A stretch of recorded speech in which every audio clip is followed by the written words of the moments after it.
If you're still broke, no matter how hard you work, it's not because you're lazy. It's because no one ever taught you the 7 silent money traps that are stealing your wealth right under your nose.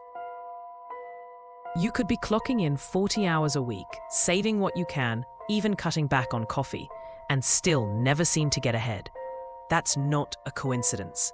It's a pattern, one that millions of people are stuck in without realizing it. In this video, we're breaking down 7 money mistakes keeping you broke, and, more importantly, how to fix them fast. Some of these will hurt to hear, but if you're tired of seeing your balance hover near zero every month, this might be the video that finally changes that. Let's start with the first one, the mistake that traps almost everyone. Mistake number 1, thinking your income is the problem. Most people believe the reason they're broke is simple: I don't make enough money. That's not completely true, because if it were, every person who ever got a raise would suddenly be rich.